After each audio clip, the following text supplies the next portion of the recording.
Good evening, everyone. My name is David Elwood. I'm the dean here at the Harvard Kennedy School. Welcome to the John F. Kennedy Jr. Forum. Tonight promises to be one of the more important and one of the most important forums that we've had here in quite some time. The title for tonight's forum is The Road to Peace After Gaza.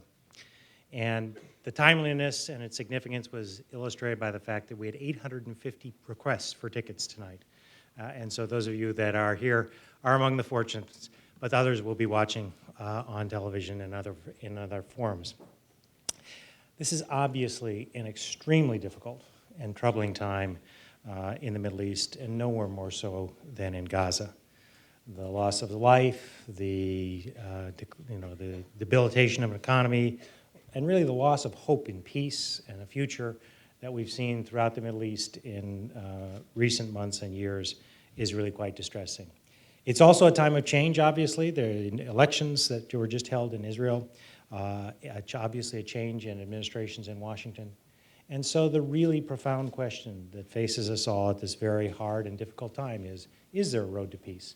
And how do we find light at a time of real darkness?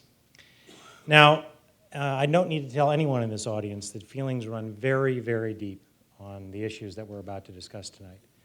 And it's easy to get into simple discussions of anger and accusation. But our hope is that the place for universities, the place for the Kennedy School, the place for the forum, is to try and bring some ideas, some thought, again, a little bit of light in times that may seem awfully troubling and dark. Now, the forum here has been the premier, one of the premier venues for discourse, not only in this university, but around the country for more than 30 years. We've had prime ministers and generals and scientists and Nobel Peace Prize winners and lots of folks in between. There are only two rules that really apply most critically at the forum. The first, no one is allowed to appear here if they are unwilling to take free and unfettered questions from the audience. It's a hard and fast rule, and that rule, of course, applies tonight. But in exchange, the other rule is we give our guests the chance to speak free and unfettered, uninterrupted by the audience. And those two rules will be, again, enforced, as always tonight, so that we have a hope of finding our way through this difficult and passionate time. I should just also point out that if people violate those rules, they will be asked to leave the auditorium. So please help me and join with me as we try and find the road to peace after Gaza. My job is now to introduce our moderator, Ambassador Nicholas Burns. He's recently joined the Kennedy School. He's a professor in the practice of diplomacy and international politics here at the school. Nick has been sick of hearing me say this, but he has served this part he has not sick of. He served for more than 27 years in the United States Foreign Service until April 2008. He became ultimately the Undersecretary of State for Political Affairs from 2005 to 2008, which is the highest ranking position for career diplomats can achieve in the United States. He's led negotiations in Iran, India, Kosovo, many other regions of the world. Prior to that, he was United States Ambassador to NATO from 2001 to 2005, Ambassador to Greece from 1997 to 2001. During his career at the State Department, he was also the spokesperson for Secretary of State Madeleine Albright and Warren Christopher. Indeed, and this is the part he's sick of, he is the only person that has ever gotten strong recommendations that I'm aware of from both Madeleine Albright and Secretary Rice. Condoleezza Rice. So both think he is a remarkable person. Apparently, our students agree because his was the most oversubscribed course this year, this semester, and he hasn't taught here before. So it's really quite an amazing thing. He has a long list of honors. He's on a variety of boards and the like.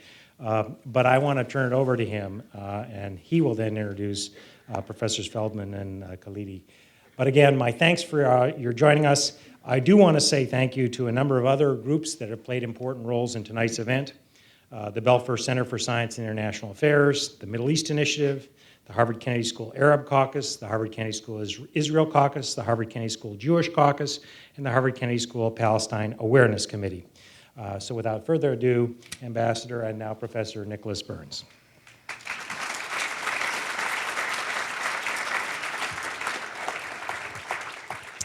Thank you very much, Dean Elwood. Good evening, ladies and gentlemen. It's a pleasure to be here. I'm very honored to moderate this evening's discussion, The Road to Peace After Gaza, with two very distinguished professors, Professor Rashid Khalidi of Columbia University in New York, Professor Shai Feldman of Brandeis University here in the Boston area. I'm going to introduce both of them to you in just a moment, but I thought first I might start with some thoughts of where this situation stands.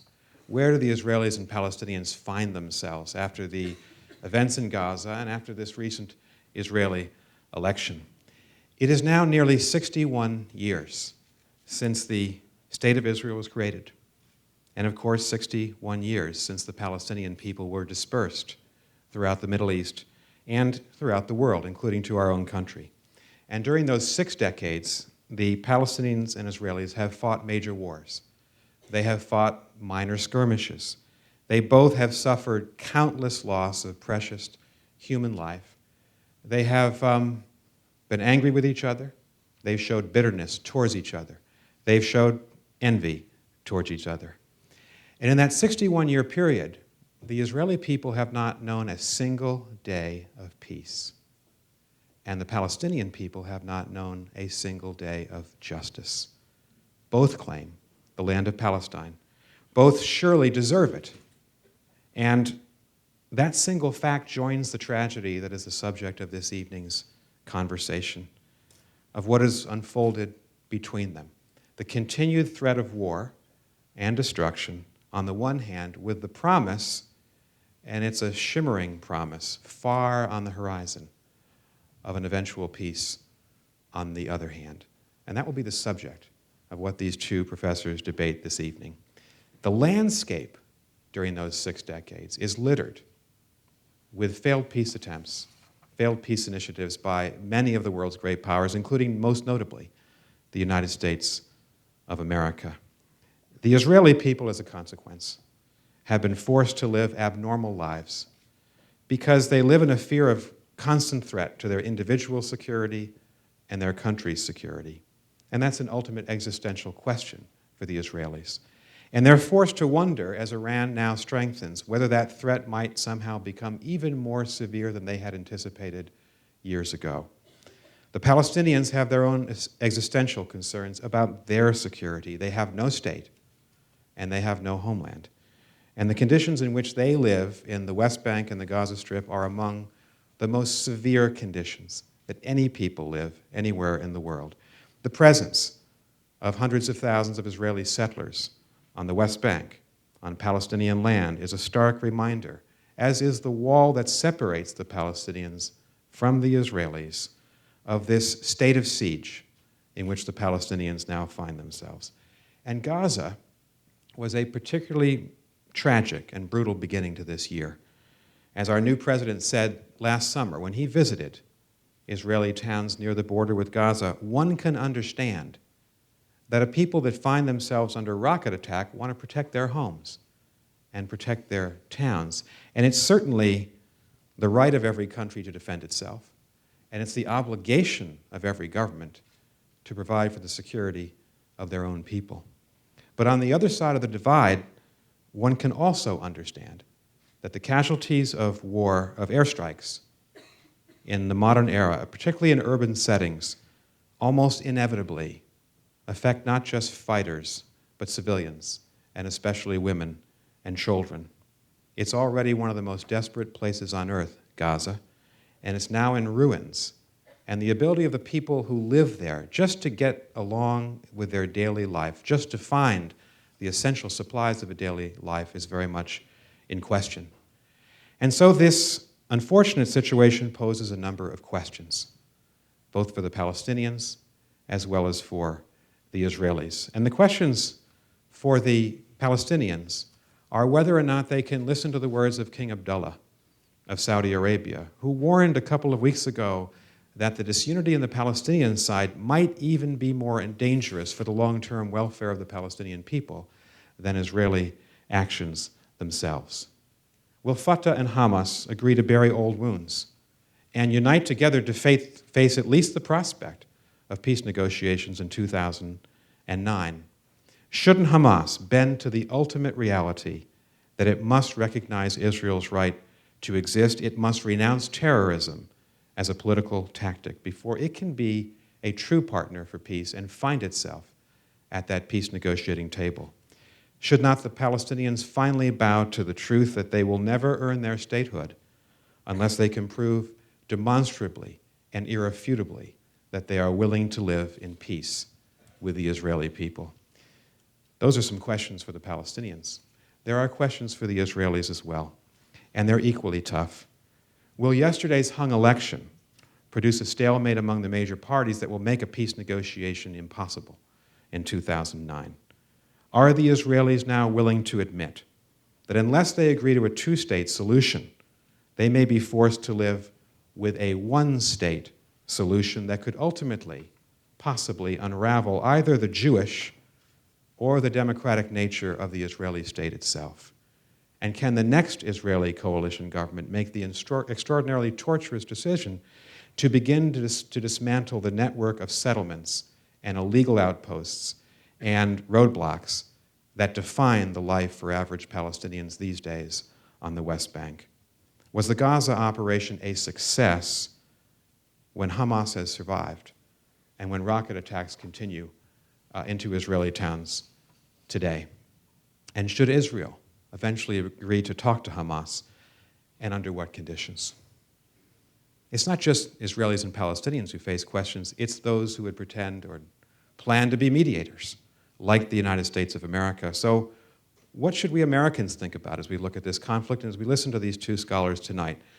Will President Obama's new team be able to relaunch successfully an effective peace negotiation when the Israelis and Palestinians are so badly divided among themselves? Will the U.S. finally be willing to use its influence not just with the Palestinians, but also with the Israelis as we seek a road towards peace? Or will the United States ultimately decide that it's just too tough, that there are other fires burning out there in the Middle East and other priorities for this new administration to tackle? I suspect I'm like most people in this room, certainly most Americans, in just trying to make sense of the complexity of this extraordinarily tragic conflict between two great peoples. And that will be the subject of this evening's discussion. But is it too much to hope that despite all these difficulties, there might be a chance for peace? And shouldn't the United States conclude that despite these enormous difficulties, we have no alternative but to be on the side of peace and in the middle of this fight for peace in the Middle East? I would say yes. Now, these two gentlemen have been nice enough to visit us today. Neither of them is going to speak for the Israeli government or for the Palestinian Authority, but they are uniquely placed to interpret the positions of both and to answer the questions that you will obviously have. And let me introduce Professor Halidi first. Rashid Halidi is the Edward Said Professor of Arab Studies at Columbia University. He's a graduate of Yale and of Oxford. He's taught at the Lebanese University, the American University of Beirut, Georgetown, and he taught for 16 years at the University of Chicago. He taught there, in fact, we just learned, invited to that faculty Professor Feldman. And so they're colleagues. They've known each other for a long time. They've had a civil discourse on these issues for a very long time. Professor Halidi is past president of the Middle East Studies Association. He was an advisor to the Madrid and the Washington Arab-Israeli peace negotiations in the early 1990s. He's editor of the Journal of Palestine Studies. He's the author of numerous books, countless books and articles on Arab and Palestinian politics. Professor Shai Feldman is director of the Crown Center for Middle Eastern Studies nearby at Brandeis University. He's also well known to us at the Kennedy School. He's a board member of the Belfer Center here at the Kennedy School. He's also a board member of the International Institute for Strategic Studies. He was previously head of the Jaffe Center for Strategic Studies at Tel Aviv University. He was educated at the Hebrew University in Jerusalem and at the University of California, Berkeley. And like Professor Halidi, he's an author of many books, many articles. I think we are extremely fortunate to have both of them with us this evening, and please join me in welcoming both of them to the forum tonight.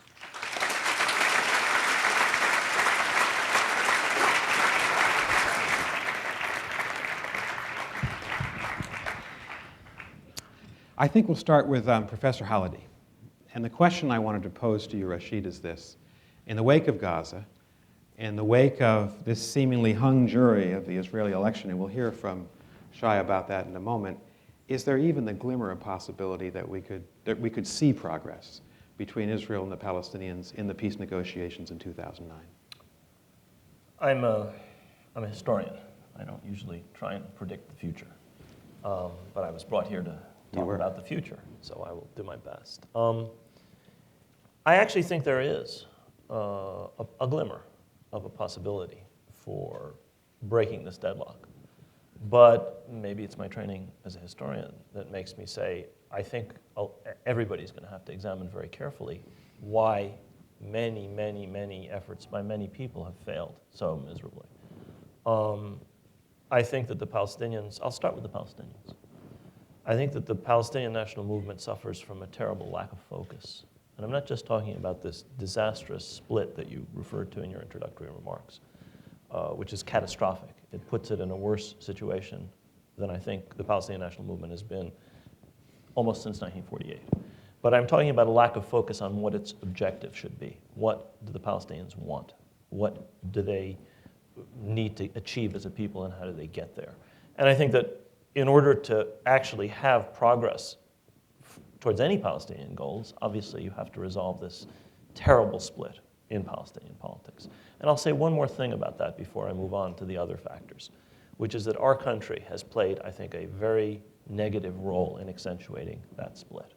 As long as we put our big fat thumb on the scales, as we have done over the last couple of years in particular, accentuating Palestinian difference, as have other Arab countries, as has Israel, I think we push further the possibilities of peace. Because the Palestinians have to have a national consensus if they're going to come to the table, or if they're going to do anything. And they don't have it now, and it's largely a Palestinian problem that has to be resolved. But I don't think that has been helped by external intervention. The second thing that we're going to have to do is that we, the United States, I think has to examine very, very carefully what we've done right and what we've done wrong. One of the things that we have done right is to allow other actors in to play a role, whether Arab actors, whether Norway at the time of the Oslo Accords. I'm not critic of the Oslo Accords, but the Norwegians played a role that I think was important, or whether other actors. And I think we have to go back and think very carefully about our own behavior, our own actions, our own position in this. If the United States supports the strongest actor in this equation, there won't be peace. You can oblige a weak client Palestinian Authority, maybe, to sign an agreement. But you need to do something that's quite different to that. You have to bring an agreement that these two peoples will accept. And that means you have to deal with the entirety of the Palestinians. That means you have to deal, one way or another, with people who won a democratic election in 2006, which is to say Hamas. I'm no great fan of Hamas, but Hamas won an election. Hamas has goals that may be objectionable. Hamas has done things that, in my view, are objectionable, but they won an election. They have the support of a chunk of the Palestinian people. And there were efforts between the time that they were elected and between the time this war started in Gaza last December, between Palestinian factions, to bring the Palestinians together to the table. Now, you're the diplomat. You've been involved in these things. Our government sabotaged those possibilities, or helped to sabotage those possibilities, when some kind of Palestinian government, supported both by Fatah and Hamas, might have negotiated. I'm not saying that those things would have succeeded, but I think that we have to go back and really think very carefully about where we're going with all of this. So that would be my first point. The second point is, I think we have to think very carefully about whether force can resolve this conflict. And it's easy to talk about Palestinian use of violence, but I think we have to think about this in a larger context. We and other states like Iran are supporting the use of violence by our provision of weapons, by Iran's provision of weapons, by other parties' provisions of weapons. I don't think this is constructive. I think that the use of force has greatly accentuated extremism on the Palestinian side and on the Israeli side, for that matter. I don't think that is the way to go. I am not a person who is a pacifist. I believe that occupation is illegal, is illegitimate. I believe that people under occupation has the right to resist that occupation within international law. And I'm not saying that every form of resistance has done that. Some of them have been violations of international law. But in this context, I think that nonviolence is the correct approach. But that cannot be from one side alone. And we are the enablers of part of this violence. We don't think about it, but those were American planes, those were American helicopters, those were American, in some cases, munitions that were being used. Now, we can sit here and criticize the Iranians until the cows come home, and I'd be happy to join in that, but I think we have to look at ourselves, and we have to, I think, practice what we preach. So I think, in spite of the tragedy, in spite of the degree to which people have been embittered, and they haven't just been embittered in Palestine or in Israel, where, as I've said, they've been driven to the extremes. They've been embittered in the Arab world. We did not see in this country what was actually happening in Gaza. They saw in the Arab world what was happening. Now, their governments held down public opinion, and their governments have enormous repressive capacity, and they can do that for a very long time. I don't think we want to be hiding behind 1 million mukhabarat in Egypt, or the secret police in Jordan, or the secret police in Syria, or the secret police in Morocco, to protect us from the anger of these people over what they see as being done. I think we have to address this thing in a much more objective way, and that brings me to the last point I want to make. This is vital to our country. We have problems in the Middle East in part because we are perceived as supporting injustice. Now, that may be a correct perception, it may not be a correct perception. You talked about justice. I think we have to have peace, we have to have security, but we have to have justice. And if we work in that direction sincerely, I think the United States can actually improve its image substantially in this part of the world. And that should be our objective, not just helping these two peoples, but improving our position, our standing in this part of the world. Good. Let me ask you one more question before we turn to you, Chai, on the Israeli elections. So I would assume that once an Israeli coalition government is formed, President Obama is going to want Senator Mitchell to be very active in trying to put together at least the beginnings of discussions. Yep. I would also assume, and here's the question, that Egypt and Jordan and Saudi Arabia will argue for Palestinian unity. Yeah. They'll want Hamas and Fatah to come together in some way. I'd also assume that the rejectionist front, Iran and Syria, will try to counteract that. How is this, you and I talked about this yesterday on the phone, how is this very important element of Arab politics going to play in this peace process? It's not just Arab politics. You yourself mentioned Iran, and there's also Turkey. President Mubarak was in Ankara yesterday. That's what they're talking about. There's a Fatah and Hamas delegation in Cairo today. That's what they're talking about. You actually have to bring in not just the governments, the Arab governments you mentioned. You have to bring in everybody, including the Syrians. I mean, we don't talk to the Iranians. It wouldn't hurt because they're also an element in this. Unfortunately, those people who talk about the Iranians playing games in this part of the world are correct. Just as we are playing games in this part of the world, so are the Iranians. In fact, to some extent, this has become a proxy war. What happened in Lebanon, to some extent, was a proxy war, in the sense that the United States and Iran are engaged in a Cold War, and they're little pawns. That's the way some people see it. I personally don't see that they're pawns, but in a sense, we have to recognize that, to some extent, resolving this is going to involve a larger détente in the region. It doesn't mean we stop until there's a deal with Iran, because there may not be a deal possible. But all of those elements have to be brought in. You didn't mention the Qataris. The Qataris are an important element in this, and they have been in the past. And they're sort of part of a front that's not quite aligned with Egypt and Saudi Arabia and so forth. So what you seem to be suggesting is that we need to go back to, say, Madrid in 1991 and have an all-encompassing group of countries that work together to give legitimacy to peace negotiations. Now the question, Shai, for you, we'll turn to you now and put you in the hot seat, is most of Rashid's comments were directed at the state, so I was going to suggest that I moderate this and you become a participant. And you know, I thought as moderator... We've done that before. I thought as moderator I wouldn't be on the hot seat, and I'd just try to get you two talking as well. I couldn't resist. I know you could. So now we'll put you in the hot seat. No problem. So the question is, if the Arab world is successful in pulling together either a coalition of moderate countries and the Palestinians, or perhaps a wider coalition for peace negotiations, will the Israelis be ready? You have had a hung election yesterday, a very difficult election. Tell us about what you think the possible outcomes are for a coalition government, and whether a Netanyahu or a Zipi Livni-led coalition would be empowered to negotiate for peace. Well, that's, in my, how long have I been in this business? 30-something years? Long as my worst predictions were about domestic politics. It's almost impossible to to say for certain what kind of a coalition will emerge from this. We have now basically a tie. It's not just a tie between the two main parties that ran, or two out of the three main parties that ran, Likud and Tzipi Livni's Kadima. But if you ally Likud with Mr. Lieberman's right-wing, even right-wing of Likud party, and Labor with Kadima, you get 44 to 44. Not counting the absentee ballots are now going to begin to be counted, and they may sway things one way, one seat back and forth and so on. But I think that the story, therefore, is that there is no center-left stable coalition led by Tzipi Livni, and there's no right-wing coalition, stable coalition led by Netanyahu. And it's not just the issue of the numbers.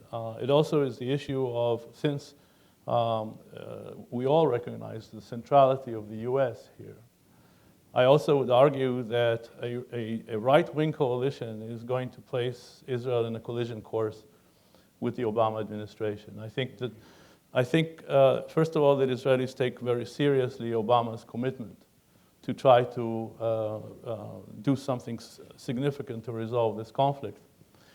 Secondly, I think that Netanyahu, more than anybody else, maybe, knows, first of all, he's thoroughly familiar with American politics. And secondly, I think that as in Israel's history, I think that since Abba Eban, we did not have many excellent communicators that better than Bibi. We can argue about some of his other traits, but he's definitely an excellent communicator. And I think that he has a certain admiration, and I would also venture to guess also some trepidation about dealing with a great communicator like Barack Obama. And I think that he realizes that that Obama is committed, and that Obama has two houses of Congress on his side. And I think that he knows that a coalition that has a right-wing coalition that will go nowhere as far as the peace process is concerned will therefore put Israel on a collision course with the US. I don't think that that's what Bibi wants. But remember, this is politics. So we can't ever tell what in the end will happen here. There are personalities, there are egos. To create a center coalition, which requires Kadima and Labor and Likud, which would be very, very stable, and actually I think with great potential to move forward, requires three aspiring prime ministers to sit together. And these are not three modest individuals.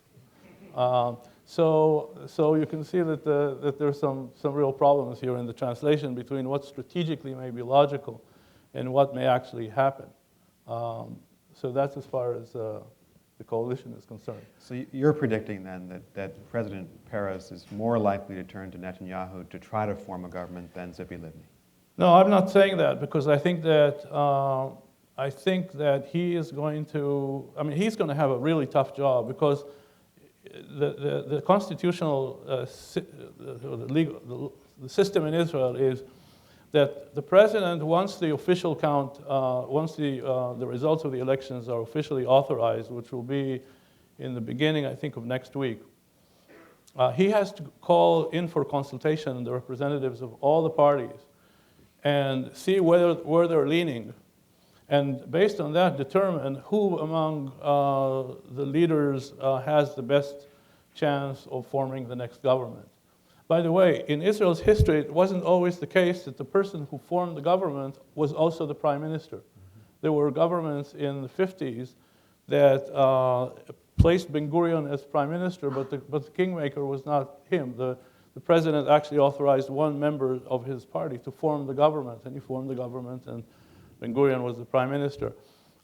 In this case, I think it's, again, we're talking about egos. Whoever is going to try to form a government is going to try to ensure that he's the prime minister in this future government. Or she. Or she. Right. And again, I don't think that right now it's easy to say where he will go. He's really going to have a really tough job because the votes are very split down the line. The question, of course, that all this begs is why? Why is the vote so split down the line? And this is the great paradox, and that really has to do, to some extent, with the subject we've been talking about.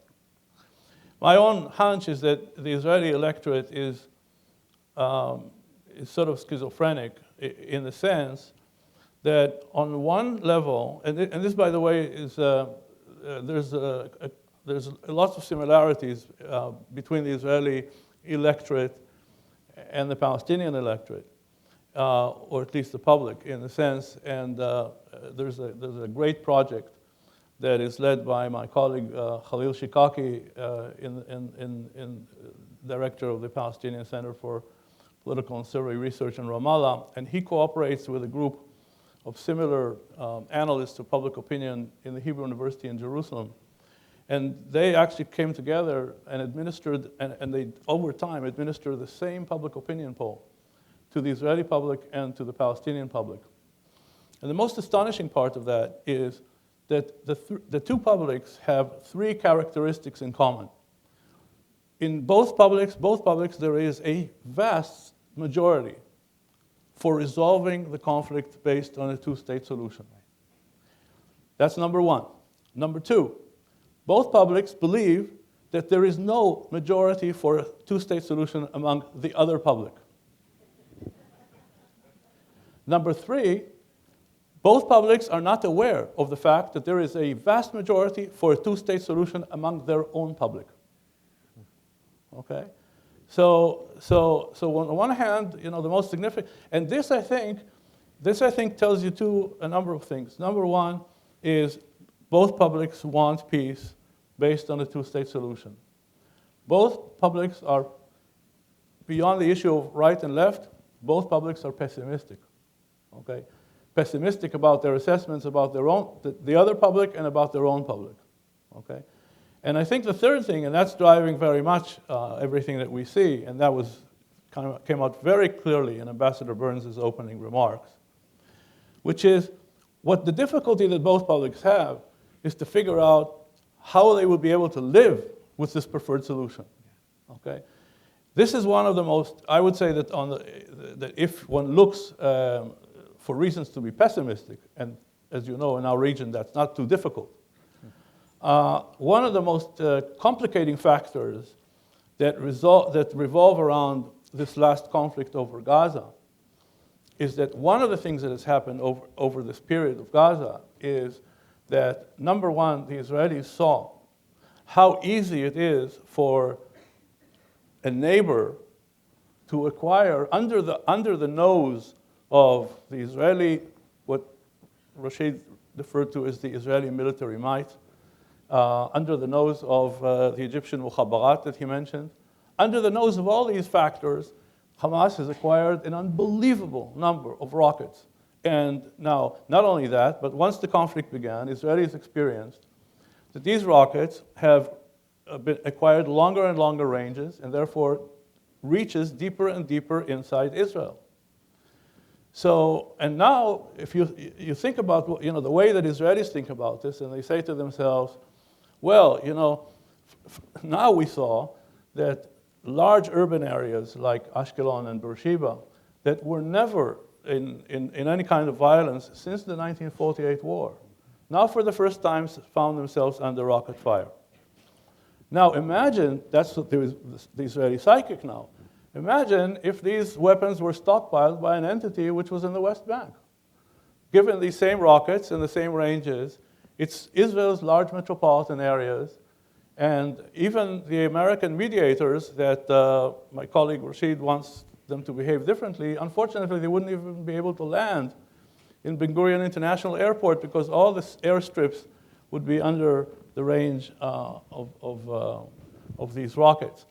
The West Bank is strategically located. I hope I'm not going to tell a state secret here by saying something that I already mentioned my good colleague Khalil Shikaki, and he's been building a kind of a weekend home in about half an hour from Ramallah on a hilltop that overlooks the entire urban area. You can see the airstrips in Ben Gurion Airport and Tel Aviv and so on and so forth. I told Khalil, don't show this, and he's also an avid photographer, so he took pictures from the front yard. So you can actually see all of Israel from these photographs, and he put one of them, when you open his laptop, you can see the picture, all these Israels is underneath you. And I said to Khalil, don't show this picture to Israelis. They'll be terrified. But the fact is you don't have to show them to Israelis. The Israelis understand. And so in that sense, what has happened, one of the negative offsprings of what has happened as a result of these rockets that have reached longer and longer ranges is that Israelis are becoming even more hypersensitive to some of these security issues. So one of the complications we'll see is that whatever will be attempted to be negotiated, Israelis are going to be even more insistent on the security dimension of these negotiations. Good. Now, let's look forward. You said something that intrigued me before, that you thought that maybe Netanyahu would have to be very conscious of what President Obama was going to do, because he clearly has indicated in appointing Senator Mitchell that the United States is going to be involved in trying to mediate this conflict. President Obama knows that the Middle East is probably the single most important region to the United States. So if both of you were invited to the Oval Office tomorrow morning to talk to the president, what advice would you give him, Rashid? What would I tell President Obama? Fire away. Oh, well, I mean, we would be renewing an old acquaintance if I did that, obviously. We would talk about the Cubs and the White Sox first, probably. But after that, are you Cubs? I'm a Cubs fan. He's White Sox. I am aware of that. Don't start with that. It's one of his few flaws. Well, I would tell him a couple things. I'd tell him some of the things that I said just now. I would commend him on his appointment of Senator Mitchell, who I think is well-suited for the almost impossible task that he has. And I would tell him what I think he knows, which is that the senator has no chance in hell of achieving anything if he's not fully supported by the President and the Secretary of State. Not to put too fine a point in it, but okay, keep Yeah, going. well, I might not use that word, but it depends on who else was there, which is obvious. Yeah. But I would also tell him that the kinds of considerations that he himself is aware of, because he's spoken about them, as a result of his own experiences visiting Sderot, a place that was hit by these rockets that Shai was talking about, or from an Israeli military helicopter traveling over the tiny area that is Palestine-Israel. These are not concerns that can be dealt with primarily by military means. There are many more powerful rockets in Syria and many more powerful rockets in Lebanon. And there were in periods in the past, and there was no, and in Iran. not to speak of Iran. And there were long periods when those rockets weren't used. And I think we have to look at how you achieve political settlements for these problems. There is an illusion that this is a problem that can only be solved by force. And this illusion is fostered by demonizing the other side. Palestinians demonize the Israelis, but heaven knows, Hamas in particular is demonized, has been systematically demonized. And I actually think that this is a problem that has to be grasped very much the way Senator Mitchell grasped it in Northern Ireland. Would you advise President Obama to alter President Bush's policy and talk to Hamas? And when? And under what conditions would you do that? I would advise President Obama to ensure that the United States does not foster division among the Palestinians. If you want to have a chance of a settlement, you have to help bring the Palestinians together. And they have to come to the table with their political factions, whatever they are. Whether the United States talks to them or not is not the point. The point is, you cannot have a negotiation without all the Palestinians. If you want to have a negotiation with part of the Palestinians, fine. It will fail. You will not have any kind of success in this endeavor. You're free to do that. You can have a self-denying ordinance. Try not talking to the IRA in Ireland. Try not talking to the provost. They would still be killing each other in Belfast. It's very, very clear that obstacle has to be overcome. How it's overcome, I don't know. That's for professionals like yourself and Senator Mitchell. But that's the kind of principle I would point out to him. I would also stress to him that the United States cannot rely on the kinds of governments that we have relied upon in the Arab world. These are not democratic governments. These are not popular governments. These are not legitimate governments. We have to deal with everybody. The president said it very clearly in his inaugural address. And they have influence. We'll deal with everybody. We have to deal with them, but we should not rely upon them the way that we have relied upon them. It's a mistake. It's a mistake. We have to have good relations with them because they're in power, the way we have to, in my view, try and attempt to have good relations with the government of Iran, whether we like its nature or not, if we can. Now, we may not be able to. But I think I would encourage him in his instincts, insofar as both Iran and Syria are concerned. One final question in this respect. President Obama has talked about a possible opening to Iran. Mm-hmm. Most people assume that would be on the question of Iran's nuclear weapons program. Mm-hmm. Do you anticipate that the agenda could be broadened, and should it be, so that the United States might try to work with Iran to bring about a successful Middle East peace conference? Is Iran that important in the Palestinian equation? I don't know if you could bring the Iranians to support a peace conference, but I do think that the dialogue with Iran, if it ever starts, has to be broadened. Obviously, the nuclear issue has got to be addressed. But I frankly very much like the way the president addressed it in his press conference. This is an issue of nuclear proliferation. We, the great nuclear powers, us and Russia and other major powers, have to start addressing our own bad behavior before we can get others to behave better. And then we have to get all others to behave better, not just the Iranians or the Pakistanis or the Indians, but also the Israelis. I mean, you want to bring about a situation where you build down the existing arsenals, where you eliminate the need for the Iranians to feel that they have to have a nuclear weapon. I don't know if this can work. Iran is not an easy country to deal with, but I do think it has to be addressed in that way, and I think it has to be addressed in terms of Iran's regional role, which doesn't mean you can let them bully other countries. But we've made them a larger power than they were. We've destroyed the natural predator to their east, the Taliban regime. We destroyed the natural predator to their west, the Ba'ath regime. Of course they're stronger. We made them stronger. And we now face the consequences of our actions under President Bush. I think the president and his advisors understand that. But I think they have to speak to the Iranians about a multitude of issues, and they have to do it in a way that doesn't harm the interests of our allies, Israel or Saudi Arabia or whoever, but with some respect for the fact that this is a very powerful, very proud country with whom our relations have been awful, in part because of our own actions going back to the 50s. And I would say, I'm not here to defend any administration, their actions too. Oh, heaven knows their actions. Yeah. Heaven knows. Thank you. Charlie, what would you say if you found yourself in front of President Obama, Secretary Clinton, Vice President Biden? They wanted to know, what are the Israelis going to do? And how do we, the United States, use our influence with Israel to protect Israel, but also to get Israel to be more forthcoming with the Palestinians? I think that the administration faces essentially it has to decide what its strategy is, and I would say that it's okay to have Senator Mitchell go out there, maybe once or twice more for so-called fact-finding. But I think beyond that, there's going to be a danger that, as with former secretaries of state, that the value of his involvement will be devalued if there are no results to these visits.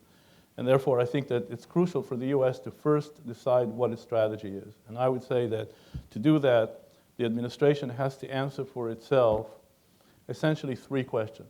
Okay?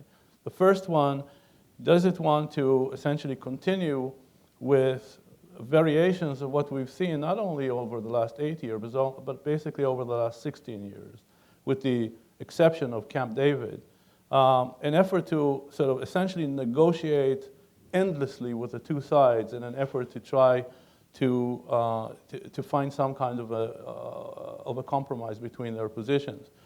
So I would say that I think the opposite to that choice is what I would, for telegraphic purposes, call the Jim Baker option.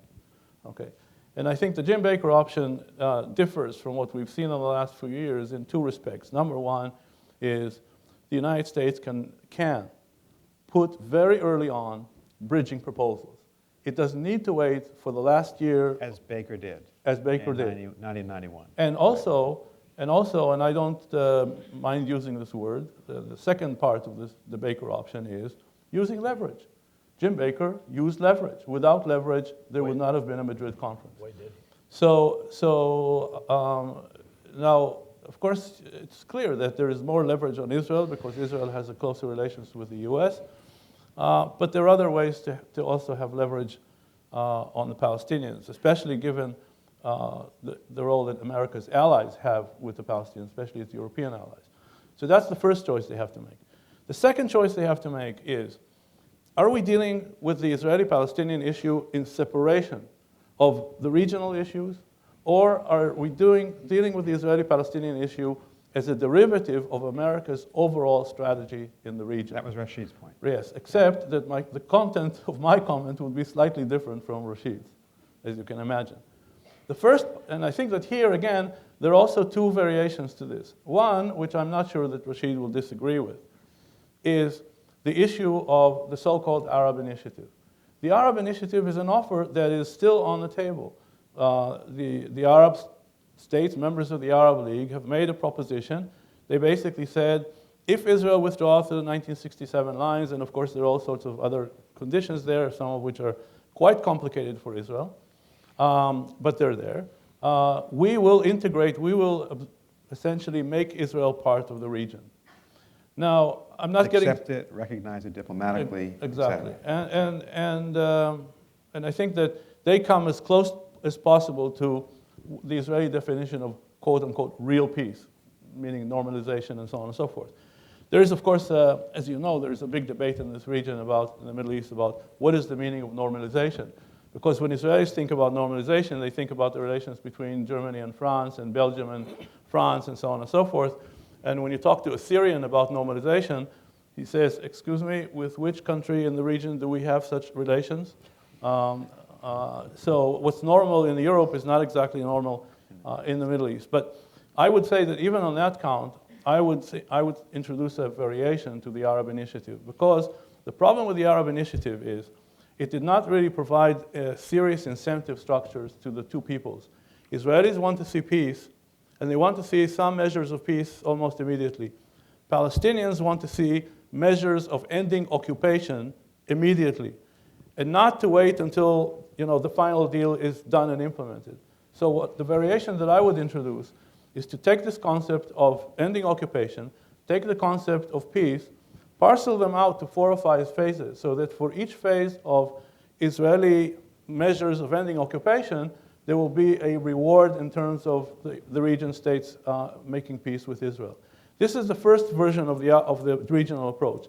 The second variation, which I think is now possible under the Obama administration, which was not possible during the previous administration because of its ideological leanings or priorities, I'm talking about the administration in Washington, is to see these 3 main issues, I think there are 3 main issues here. There's the Israeli-Palestinian issue, there's the issue of Iran, there's the issue of Syria and Lebanon. And there is strong interconnectedness between these issues. Now, clearly, if the United States, and this is, I think, where I somewhat differ from my colleague Rashid, in that I think that the United States, in dealing with Iran, has to rely on its allies in the region. It has no substitute for the moment for the Egyptian government, for the Jordanian Hashemite kingdom, and for the Saudi Arabian royal house. And therefore, the question is, how can the United States get the supporting coalition it needs to deal with Iran? Now, I accept the fact that as long as the television pictures, Al Jazeera, Al Arabiya, produce the kind of television pictures they produce from the Arab-Israeli part, or the Palestinian-Israeli part, that complicates America's task of getting the support it needs vis-a-vis Iran. So clearly, progress on the Israeli-Palestinian issue would help the United States deal with Iran. But I would also say that dealing effectively with Iran will also help dealing with the Israeli-Palestinian issue, because if you deal effectively with Iran, that has implications for Hezbollah and for Hamas. And if you're successful in taking Syria out of the equation, and I have no illusions as to what the cost will be for Israel to take Syria out of the equation by concluding a peace treaty with Syria, that definitely will affect Hezbollah and also indirectly Hamas. So these 3 issues are, so the second issue that the president, I think, needs to decide is, are we taking a bilateral approach, or are we taking a multilateral or a regional approach? The third and final decision that I think needs to be made, because this is also an essential ingredient of any future strategy, is the issue that was discussed a few minutes ago. How do you deal with the Hamas factor? Hamas is not, because, and I think that here, on this issue of, you asked, Rashid, would you engage Hamas? This is the same question that's being asked about Iran. Would you engage Iran? I think that the question of would you engage Hamas or would you engage Iran is not really the central question. The real question is, what are you going to engage them about? What is going to be the nature of the conversation? And here, the problem is you need to begin to game what this engagement is going to look like.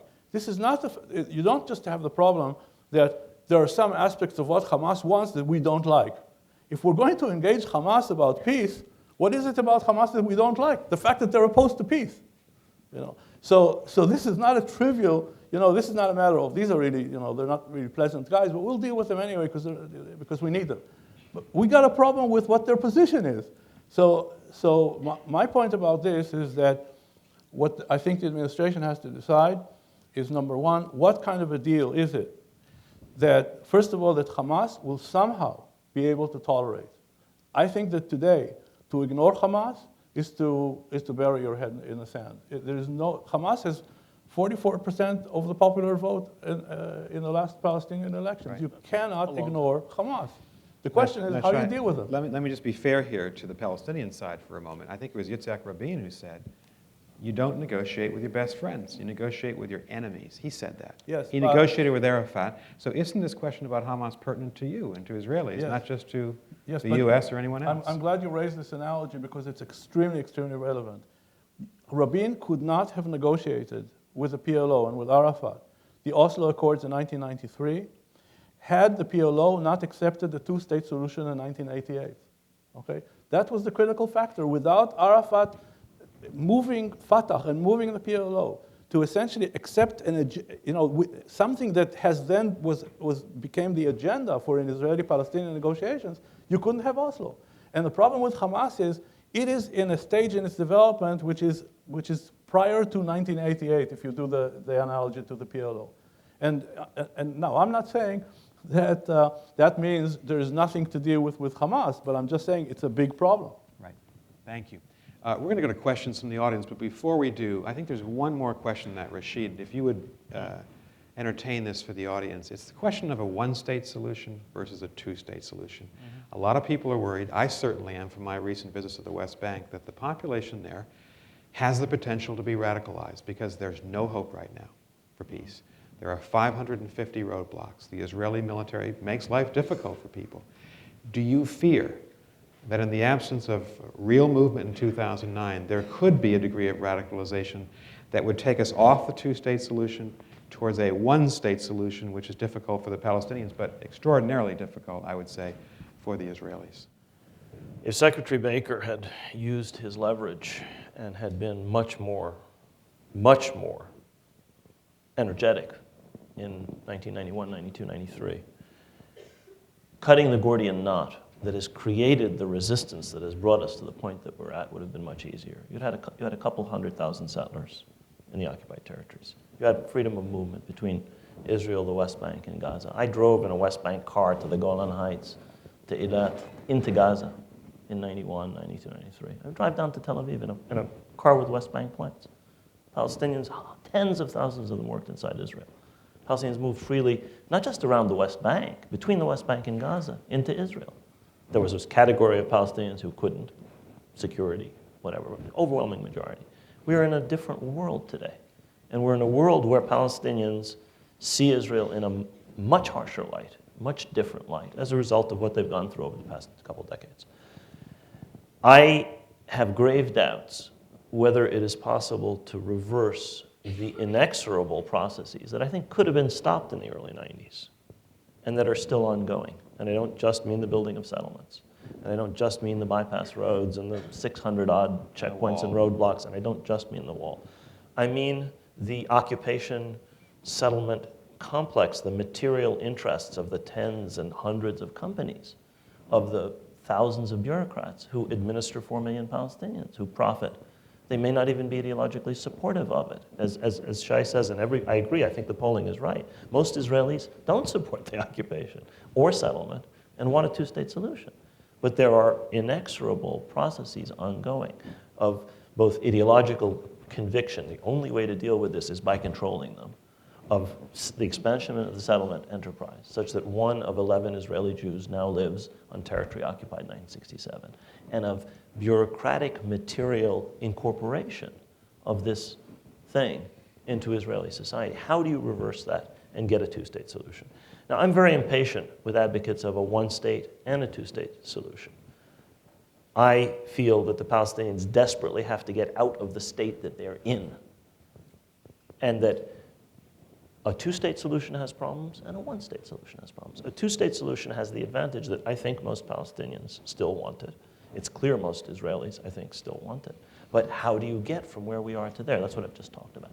And a one-state solution, and by that I mean some kind of one-state solution that supposedly would be acceptable to both peoples, has to overcome the fact that both don't want it, A, and B, how do you get from here to there? How do you get from the overwhelming support of large parts of, probably majorities of both peoples? And how does Israel And remain how do you Israel? then and how do you then In a one-state balance the desire of Israelis for what they want and Palestinians for what they want within a state? It could be done.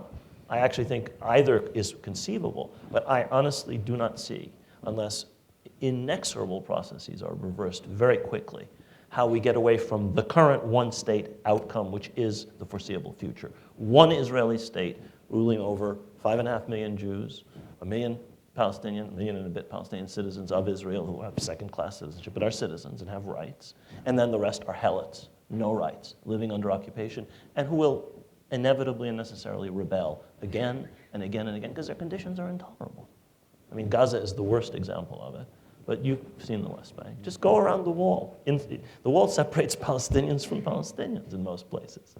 It separates Palestinian land from Palestinian farmers, and that's only one of multiple indignities and so on and so forth. And in the Israeli mindset, it's completely justifiable by the kind of logic that Shai talked about. I mean, they can hit our airport, they can hit our major urban centers if they were to have control of Qalqiyya, if they were to have control of the hills west of Ramallah and so on and so forth. So I'm not sure how you deal with this. Okay. Thank you to both, and thank you for your candor. Now, we're going to open it up to microphones. We have 4 microphones. I would ask that you, if you want to ask a question, please line up behind the microphone. A couple of rules that are common to every forum here. Please state your name and tell us where you're from, what university. Second, please ask a question. Third, please attach a question mark to the question. Sounds good. Hi, my name's Matt Cohen. I am a sophomore at Harvard College. And my question is directed at Mr. Khalidi.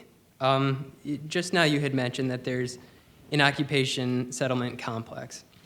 And so just from an American Jewish perspective, that's a little bit hard to accept, especially when you see Israel unilaterally pulling out of Gaza and then being rewarded with rocket fire. When you see Israel offering to give up, in years past, 97% of the West Bank, and then in response, having Hamas elected, and not only that, but portraying images of Nahul the Bee, telling them to go out and become martyrs for Islam. So my question is, how do you control the ideological expansion of Hamas? And aside from it, I understand that Hamas is a social organization. That's a component. But I mean, how do you channel that component of the future while separating it from the violence that has been so rampant? Thank you. Yeah. Well, a couple things. Firstly, the history that you recite is a little more complicated than that, both 97% and what happened in Gaza. I mean, I think you should read in detail what Sharon was trying to do, what his advisors said was the objectives of the withdrawal from Gaza and so on. But let me actually address your question, which is about Hamas. Hamas is a creation of the failure of everybody else to resolve this. There was no Hamas in 1987. When it was founded, it represented the Muslim Brotherhood, which was a faction largely in the Gaza Strip, supported strongly by the Israeli military administration. Credible Israeli sources have said that Israel actually helped to foster Hamas as a counterweight to the PLO. Shaul Mishal and Joel Migdal and others have said this. May or may not be true, it doesn't matter. I know that Hamas's growth was in many ways facilitated by Israel. In any case, it then grew. It grew partly because of the failures of the Palestinian Authority, of Fatah, of the PLO. And these are Palestinian failures. You're interested, I've written a book about Palestinian failures called The Iron Cage. Bookstores near you.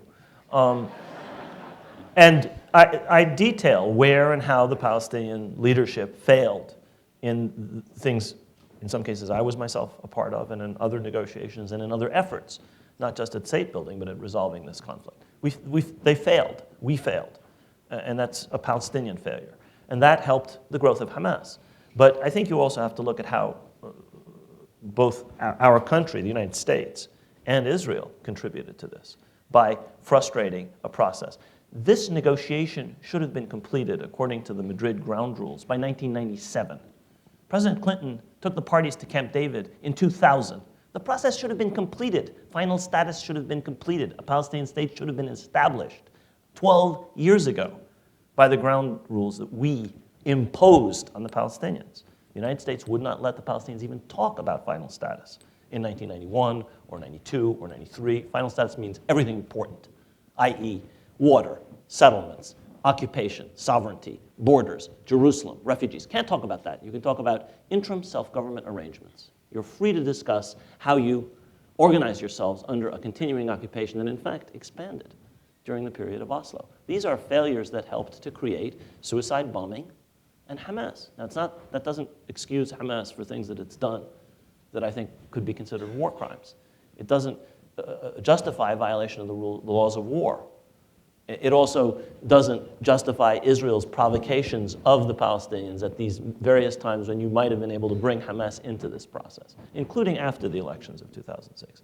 I think that it has to be accepted that this is part of a representative, a part of the Palestinian people. Now, the 44% is like every number. It represents the way the sea goes up and down. Public opinion changes all the time. Look at any set of polls. The same poll give you different numbers. Hamas has gone up and Hamas has gone down. When I was in the West Bank in November, it was very clear Hamas would not have gotten 44 or 34. I would guess that they wouldn't have gotten 24% of a vote if there had been an election in November. And I don't think Fatah would have gotten 24% of the vote. None of the above, had none of the above been a serious candidate, would have won. So Hamas has, as does Fatah, what we learn in Chicago, it's got a machine, okay? They know how to give jobs to the boys. They know how to dole out food. They are able to organize people in elections, and they can also, as we know, fire rockets and do other things. The point is, you can't ignore them. They have supporters, but one of the problems is we have enabled them. We, the United States, the failures of the Palestinian leadership, and the actions of Israel. Now, you have to figure out, why have they gotten so strong? Where are they coming from? Now, it's easy to say, oh, they're little puppets of Iran. Well, if you believe that, there's nothing I can do for you. It's infinitely more complicated than that. Thank you. Thank you. Do you want to say a word? Yeah. Okay.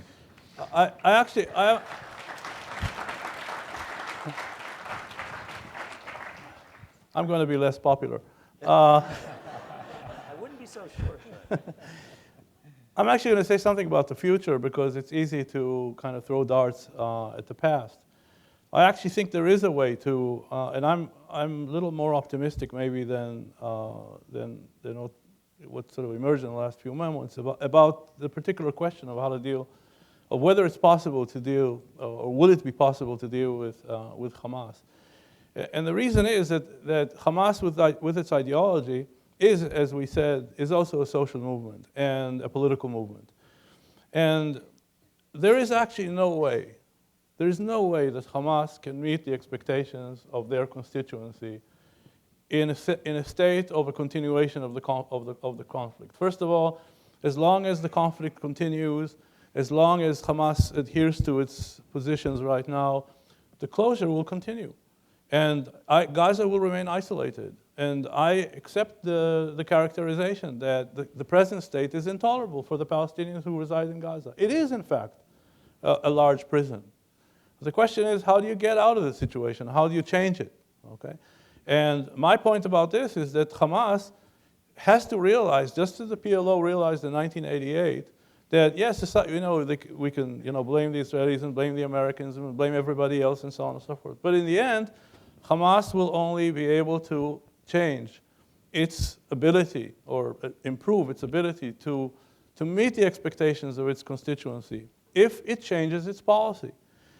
And so I think that there is a room to explore to what extent can Hamas somehow in the future tolerate a movement towards peace. Now, I'm not so unrealistic as to expect that Hamas can overnight essentially do away with its basic ideological commitments. I don't think, for example, that the gap between the Israeli position, which sees the materialization of the right of return as the end of Israel as a Jewish state, and Hamas's insistence on the right of return, I don't think that that gap can be bridged. But that doesn't mean that the practicalities of the refugee problem cannot be dealt with. I don't think that we can bridge the gaps on what happens with the Holy Basin. But that doesn't mean that the practicalities of coexistence in Jerusalem can't be dealt with. So the issue is, in my view, and that has to do with this third choice that the administration would have, is it possible to begin an exploration as to how far would Hamas be willing to walk under an optimistic scenario in dealing with the practicalities of the conflict that we're dealing with. Now, of course, that's not so simple because in addition to all the complications that Rashid talked about as far as the Palestinian house is concerned, we also have huge differences of opinion within Hamas itself.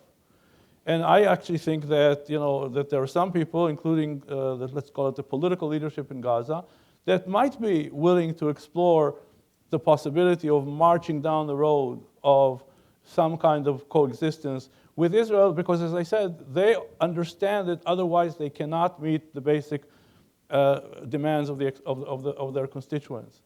But the moderate wing of Hamas is not who took over violently Gaza in June 2007. They were overruled by the militants. So you have a problem also among Hamas. Maybe the pragmatists would be willing to entertain these changes, but it's not clear that the pragmatists are calling the shots on the street right now. And Shai, if I could say, you've given us several reasons to be optimistic tonight, and surprisingly so, I think. And this is an instructive point. Fatah made the same journey in an earlier time that you're suggesting that Hamas now make, and the United States made the same journey with Fatah. We didn't talk to them for the better part of a decade until they made certain adjustments. Right, exactly. So I like the fact that you're pointing us forward and giving some good advice to the Obama administration. Yes, sir. Yes, my name is Walid Masoud. I'm Palestinian. I was born in Jerusalem in 1948. It's been, as far as I'm concerned, you talked about the different countries were involved to bring about a resolution for the Palestinian issue, including the Russians, the Europeans, the Americans. However, I put the Americans on the side of the Israelis because all of those countries have failed to deliver to the Palestinian people except Israel, because Israel never really was interested in peace with the Palestinian people. Now, when I was 10 years old, growing up in Jerusalem, my aunt wanted to make a revolutionary out of me. And so she would wake me up, drag me to a demonstration to protest against the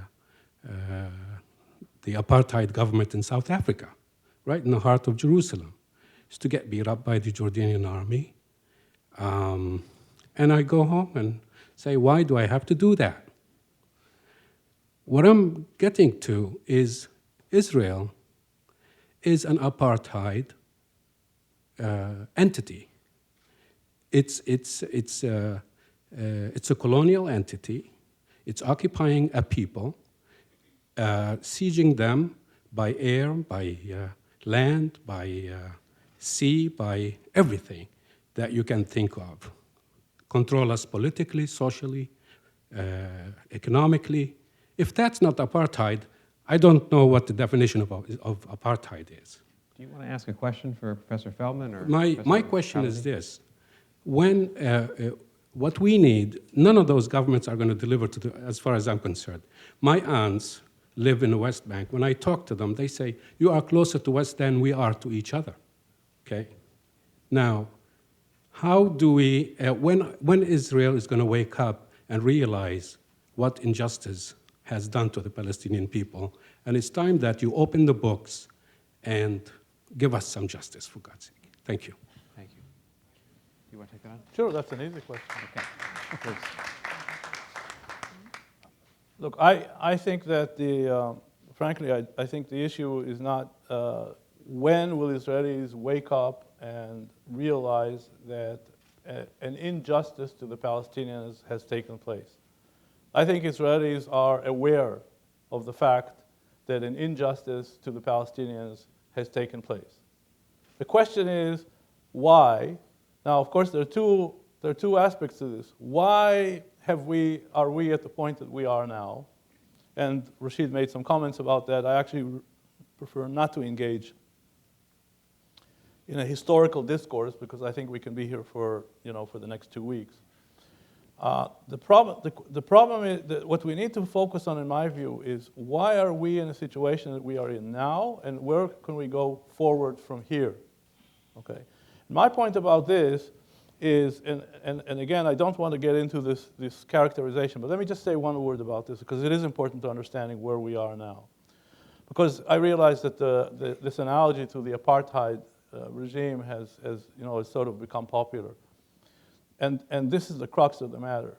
Why is it that Israel remains in control over the lives of the 4 million Palestinians that Rashid talked about?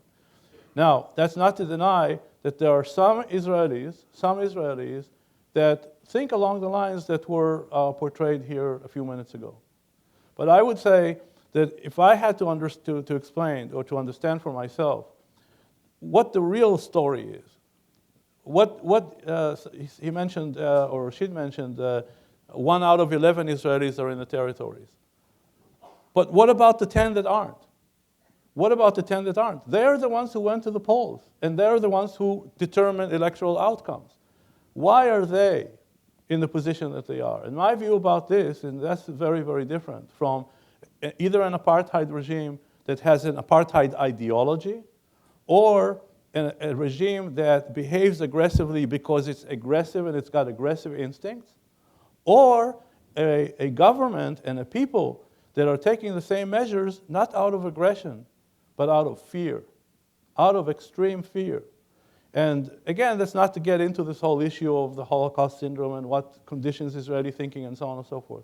But my view is, and I think that if some of us agree here, that both publics, which includes the Israeli public, believes that in a two-state solution, and they believe precisely because of the reasons that Ambassador Burns mentioned in his opening statements. Israelis don't have to come to believe or to understand that the continuation of this situation endangers Israel as a Jewish and democratic state. They already understand that. The question that the majority of Israelis face is not that. The question that the majority of Israelis face is how can they safely take the steps necessary to implement the two-state solution. That is the problem right now, and that is the problem when they do this analogy from Gaza to the West Bank. This is the crux, and this is why in any future negotiations, security would be the centerpiece of these negotiations. How do we deal with the security issue in a way that would make Israelis feel that they can withdraw from the territories safely? Thank you. Yes, sir. Yes, please. My name is Ihab Khatib. I'm a Palestinian student at the Kennedy School. 2 quick questions. Number one is, do you think, and this is open, do you think that the new current American administration will carry on the legacy in managing the conflict, doing its best to manage the conflict and making the Palestinians less angry? Or would Obama really push for an actual resolution to the conflict? 2, and this is for Professor Shai, regarding the issue on Hamas. When Israel says that Hamas doesn't recognize State of Israel, but does Israel know which borders are we talking about? Is it the 1967 borders, the Green Line? Is it the new route of the wall? Is it the new arrangements of the tunnels and the 3 separate islands that have been built up in the West Bank? So just a little bit fairness on the Hamas issue. Which borders you want Hamas to recognize the State of Israel on? Well, actually, you can't ask fairness for me on the issue that you just mentioned because, frankly, I don't have this demand from Hamas. Okay, it's true that Israelis, and not only Israelis, the U.S. government, the Quartet, the international community, the European community, they all have these three preconditions. Among them is recognition of Israel. Frankly speaking, for me personally, I think Israel is, as Ambassador Burns reminded us in his opening statement, Israel is that close to being 61 years old. It has a GDP almost as large as all of its neighbors combined. It's considered to have a very strong military. It certainly has a very strong science and technology and industry. Frankly, for me, the issue of whether Hamas recognizes Israel or not is a non-issue. I don't care whether Hamas recognizes Israel or not. The question is not recognition of Israel. As I said, the issue is, for me, there's only one issue, which is what is the platform regarding which Hamas can be engaged in any kind of a process, okay? When the PLO recognized or accepted the two-state solution, the issue of borders or what kind of borders would be between the states wasn't resolved either. The only thing that was resolved was the acceptance of the principle that we are all aiming at resolving the conflict based on one principle, which is two states living at peace side by side. That's the only thing that concerns me, is what are we negotiating about? If we have an understanding as to what this is about, then everybody's welcome to the negotiation table. Let me speak quickly to the first question, which is what will this administration do? I think that what this administration does will very much depend on us, the American people. To the extent to which we enable this administration to go forward and try something novel, to try something daring, to try something that might break with past policies, to that extent might they actually move away from managing the conflict. To the extent to which they are held back by old pieties, by old fears of you can't do this because it's politically impossible, to that extent will they fail, because they will then do no more than their predecessors, some of whom, I watched Secretary Baker. He was quite impressive. He did things that nobody ever did. Nobody ever brought all the parties to the table. The British never did it. Their entire management of the Palestine question. No, the United Nations never did it. That kind of a breakthrough on a much higher level, plus a whole bunch of other things, is going to be necessary if this nut is going to be cracked. And I think it has to be done, as Shai said, by thinking about not just Palestine and Israel, thinking about the Arab countries and Israel, and thinking about also, for that matter, also Iran. And I'd just say, I think it's a great question you asked. An early indication of President Obama's intentions may be that on his second day in office, he went to the State Department. He visited. He said, I'm going to accentuate diplomacy. He introduced George Mitchell, who I think, along with Dick Holbrooke, is just one of the best negotiators and statesmen that the Democratic Party have. So the early indication that he's focused on this conflict, I think, gives you a sense of where this administration is heading, in my judgment. And there's also another element here, which is, and let me make another point here, and that is that I think that the critical issue is whether this administration will come back to see these issues as separate and therefore as requiring sequential treatment, or can the administration actually deal with all these three big issues simultaneously? And I think this is a superpower. It can deal with those three issues simultaneously. Let me just make one last point about the issue that you raised about what is required of Hamas. We started this discussion about the results of last night's election. Quickly, we have other questions. Okay. Very quickly. In '96, Bibi Netanyahu became prime minister having campaigned against Oslo, okay? He was adamantly against Oslo, he campaigned against Oslo, and he was able to form a government after the elections.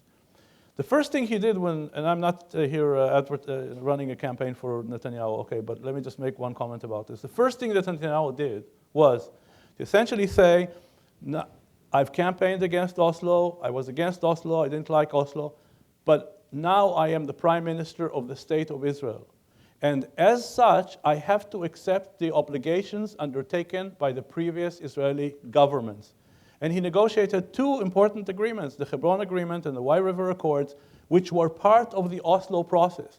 The only thing I demand from Hamas is that Hamas accepts the framework that we all accepted. That's all. So that we know that whatever we negotiate within an accepted framework. Good. Okay. We're going to try to bring this to a close in a couple of minutes. If you're patient enough to stay maybe 8 to 10 minutes, we can possibly get with brief questions and very brief answers, 2 to 3 in. So let's start right here. Yes, sir. Research on global intelligence at Harvard. Very interesting observation about Northern Ireland, about a peace that took place. We know that Joseph came out of Hamas. He's the son of he said, escaped from Hamas.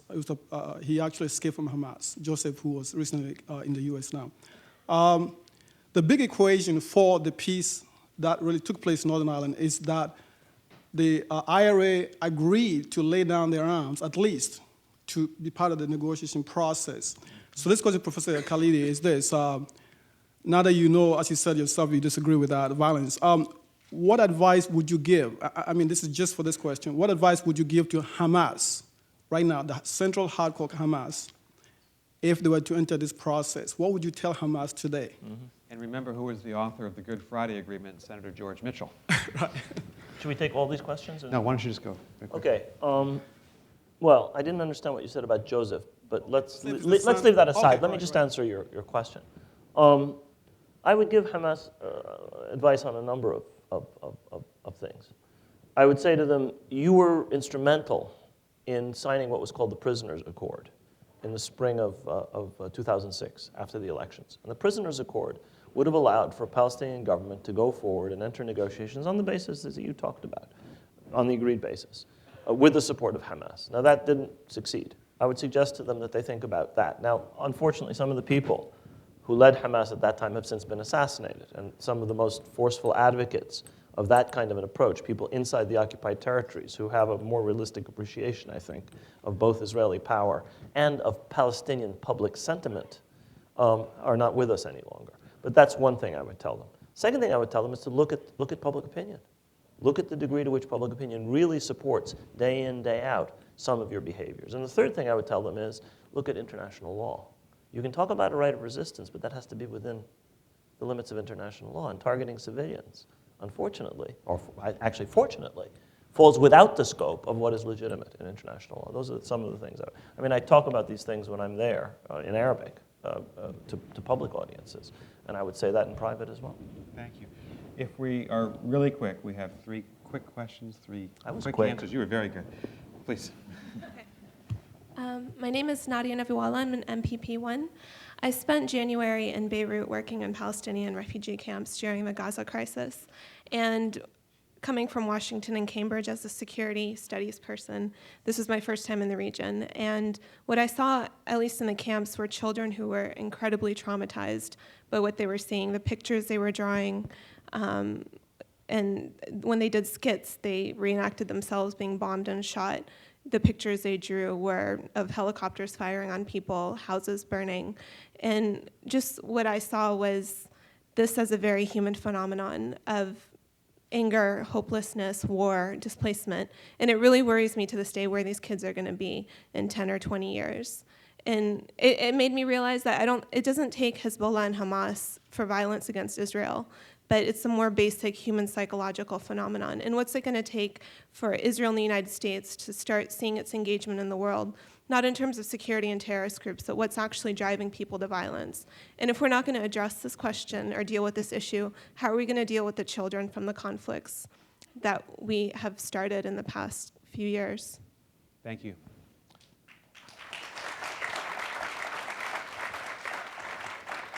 I think the problem we have is, first of all, I'm not going to take any issue with your assessment of the picture on the other side. I think that's an accurate picture of the human dimensions of this conflict. What you have to also understand is that you're dealing with, on the Israeli side, if you talk about the conflict we just experienced a few weeks ago, a result of which is a result of the fact that you had, since Israel's withdrawal from Gaza in the summer of 2005, 6,000 rockets. 6,000 rockets that were launched from Gaza against Israel's southern towns and settlements. So what you have, if you're talking about traumatized children, in the town of Sderot, in all the settlements around there, you have traumatized children. And President-elect Obama was recognized this when he visited Sderot. So my point about this, looking to the future, is we have to all work together for a future in which we don't have traumatized children period, on both sides. Thank you. One very brief question here, and ma'am, one very, very brief question there. Quick answers, and we'll conclude. Yes, sir. I'm Jeff Klein. I'm from Dorchester. You know, this discussion was so polite and so reasonable for the first hour, I think because people didn't really grapple with the underlying issue. The issue of occupation wasn't mentioned until an hour into this discussion. And I think, how is it possible to resolve this issue without coming to grips with the history? I think in the abstract, yes, the majority of Israelis favor a two-state solution, the majority of Palestinians do, but is there a realization, is that enough without the Israeli public getting out of their denial about history and the occupation, and without the American people learning about and stopping denying the fact of history and occupation? Thank you. You're preaching to the converted. I sincerely believe that the unreal nature of discourse in this country is one of the major obstacles to a resolution of this conflict. We live in a parallel universe. We do not see reality. War for us has been sanitized. Not only war there. Our wars in Afghanistan and Iraq have been sanitized by careful, systematic organization of information. They learned the lessons of Vietnam. They don't show us. I saw a bit of film from Vietnam. We haven't seen film like that from Iraq or Afghanistan. And unfortunately, or fortunately, the kids in Gaza and anybody who watches Al Jazeera or Al Arabi or any Arabic station doesn't have that filter. They're seeing, it's almost pornographic, but it is what is happening. And Israelis are seeing what's happening in southern Israel. We don't see that. Moreover, and more importantly, we are denied access to the history to a very large extent. It's very, very hard to talk. It's much harder to talk about these things here than in Israel. I promise you. I do actually talk to Israeli audiences, and they have preconceptions, and they're in denial about these things and other things. But what Shai said is right. They know a lot of these things. There was a poll done by Daniel Bakhtal and Rafi Natzaman, who's at Columbia now, in which he showed that among many things that Israelis don't know about, one thing that they do know about is 1948. They actually understand that. They actually do know that. You have people here who will tell you myths about 1948 that have been demolished for 40 years. And they tell them to you as if. So I really think history has to be brought in. I understand that that may provide problems. And I know that both diplomats and political scientists shy away from that for what I'm sure are very good reasons. But as a historian and as somebody who grapples with those narratives, I have to agree with you. I'm going to defend diplomats. You can defend political scientists. I think we're willing to do this, to address these questions. Final question. I'll give you a final word. Final question. Hello, my name is Julia Bertelsmann, and I'm a senior at the college. Professor Khalidi, Right here. you spoke in very deterministic terms about terror. You said that Israel and America have created Hamas, the occupation has created violent resistance and terrorism, and you endorsed the legality of the use of force. And I, as a black South African and the child of black anti-apartheid activists, reject your analysis. And that is because my parents, together with Nelson Mandela, suspended the armed struggle in 1990, and they convinced their compatriots of the need for negotiations in good faith, and they told completely brutalized and completely traumatized friends of theirs to give up violence. And when extremists tried to derail negotiations, they prevailed on them to stop. And after we did that in 1990, negotiations moved forward, and we actually reached a peace for only 4 years later. So as far as I'm concerned, the ball is in your court. And I think that you have the power to do what we did and to suspend force. And I would like to know, are you up for the challenge? Thank you. Okay. I agree with part of what you said. And I've said it myself to Palestinian audiences. I think that in this conflict with this enemy, it is probably very, very, very unwise for the Palestinians to believe that the legitimate use of violence in resistance to occupation is a fruitful tactic. I don't think that it is. I think that the use of violence against civilians is illegitimate under any circumstances. But I have argued that, and this is an insight that didn't come to me by myself.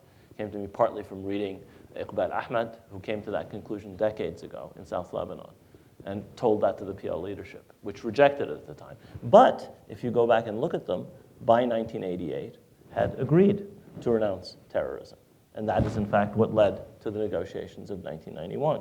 Now, I think the problem is a little more complicated than you lay it out. I know that South Africa was a hideous, hideous, hideous situation.